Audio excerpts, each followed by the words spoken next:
If you've ever felt like your business would go quiet the moment you stop posting, this episode is for you. Because today I'm talking about why consistency doesn't mean what the internet told you it means, why social media is not a marketing strategy, and what your website should be doing for you while you're offline, sleeping, or just living your life. So let's get into it.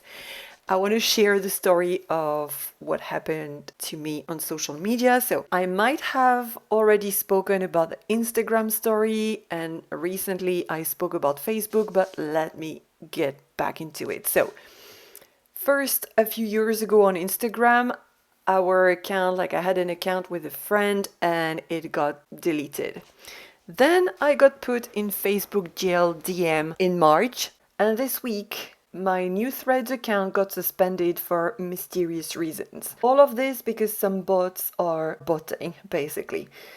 It's a pain in the somewhere, but honestly, I didn't care that much. Beyond the fact that I cannot stand injustice and that we all have better things to do than deal with bots having a bad day, right? It still didn't tank my business because my business doesn't live on social media. Neither do I.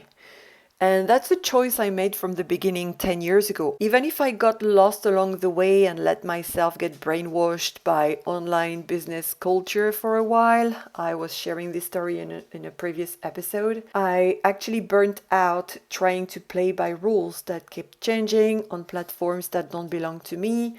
And like I say, I shared another episode, so I will link it in the description below. And last week I also talked about the 15-day content challenge where I posted 4 times per day, and that left me mentally drained in ways I didn't expect. So between those experiences and the 3 suspensions, something I already knew became impossible to ignore, and that's why I'm talking about it. Because awareness needs to be raised. And on top of all of this, social media requires constant babysitting, algorithm changes, bots are literally on delirium, and content disappears within a few hours of posting, never to be found again. It just never runs itself and it's exhausting. So if your business only moves when you're loud and visible online, you don't have a real marketing strategy. It feels more like a performance, and you're playing a game on platforms where the currency is your attention. And I don't know about you, but to me that doesn't sound very exciting. So I want to talk about consistency also, because I think we've been sold a broken definition of it. Online business culture and a few self-proclaimed so-called experts sold us this version. So show up with the same energy, be high vibe, always be inspired, always be motivated, always be on every single day, several times a day. And to me, that's not consistency. That's a never-ending job that I didn't sign up for. Real consistency to me is committing to a rhythm and keeping it, even when motivation is nowhere, because we cannot just wait for motivation, right? That's not realistic. And like I said, it has to be realistically, humanly doable, not, oh, I'm feeling the vibe today. Just actually doable, because vibe marketing is a whole bunch of foolishness. Think of an athlete who trains 3 times per week. You wouldn't call them inconsistent because they don't train on Tuesdays and Thursdays. They show up on the 3 days they have initially committed to, and that's the whole point. So if you want to use social media, post twice a week and actually do it. If you want to send 1 newsletter per week, actually send it. Show up within the structure that you chose, without punishing yourself for being human in between, right? And I don't care if some coach posts 3 times a day and gets great results. Good for them. Like, I'm genuinely happy for them. But if it doesn't work for you, why should you force yourself? And I always compare it to buying shoes that are a size too small, just because that's the only size available in the shop. At some point, your feet hurt, you resent yourself, and you hate the shoes. It's the same thing with your marketing strategy. And that perspective shift takes a lot of pressure off your shoulders, but it only works if your business isn't entirely dependent on you showing up every day to just keep food on the table, right? This is something that doesn't get spoken about enough. A business that's built on social media is a business that's built on someone else's land. The platforms that seem rewarding at some point can suspend you tomorrow. Your reach can tank with one algorithm update, or maybe a platform can just disappear, or your account can get locked. I've experienced it 3 times without breaking any rules. So if your entire client pipeline runs through Instagram, Facebook, Threads, any social media platform, right? That's a risk you're taking every single day. The platforms that stay with time are the ones you own and that compound without you just performing. Your website, your blog, Google as a visibility strategy, your Google business profile even, YouTube, your podcast, your email list, Substack. A blog post you wrote 2 years ago can still bring you clients today. A YouTube video can get found on Google.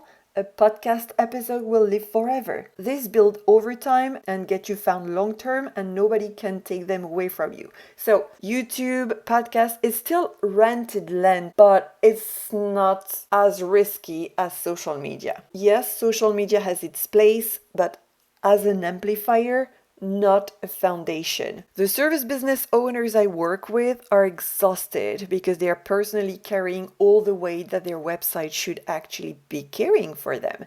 And most of the time, their website isn't showing up on Google. That's why they're coming to me, because nobody's finding them when they're searching for exactly what they do. Their web copy doesn't reflect the value of what they offer. So their visitors leave without taking action. Therefore, nothing works without them being behind their screen, answering questions, handling objections in the DMs or by email, when their website should actually be doing all of that for them. So they compensate the only way that seems logical. More posts, more stories, more showing up on more platforms, and the algorithm rewards just enough to keep them hooked. And I'm not blaming anyone, I've been there too. But the thing is that more has never been the answer. Your website is the one asset in your business that can be consistent for you because it never has bad days, it doesn't run out of energy, and it doesn't need to feel inspired to show up. So when it's built right, with copy that speaks to the right people and SEO that puts it in front of those right people, it's going to work on your worst day as much as your best days. And it's going to get found when someone searches for what you offer, even at 1:34 a.m. when they cannot sleep, but you are sleeping peacefully. It makes your value obvious before you've said a word, and it brings in the right people, whether you've posted on Instagram today or not. So you might be wondering, but what does a real visibility system look like in practice? Well, your website and content are optimized so that Google shows them to the right people, the ones that are already searching for what you do.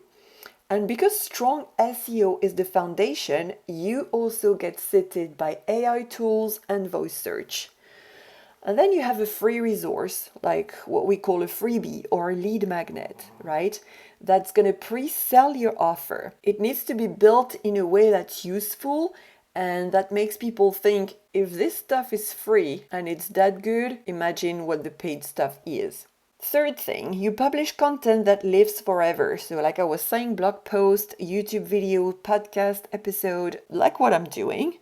It's content that keeps working long after you've moved on to the next thing. My website is not 1 year old as I'm talking, because I fancied a fresh start last year and it's already being cited by AI. It works. One of my clients inside my sold out SEO Academy redid her homepage following my structure and template, and less than a week after, she got clicks on her homepage and she got a message from Google saying that she had had clicks and it had never happened to her before that she had organic traffic from Google. The only traffic she was getting was from social media. It only took 1 week for her to start seeing the difference. And yes, use social media, but to drive people towards your website, not as the destination.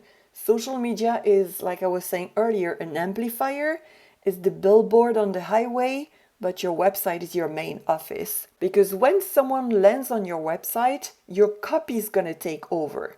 It needs to be clear, specific, written for your ideal client, and show them that you understand their problem and, of course, that you are the obvious solution. And the sales conversation that you have after that are completely different experiences.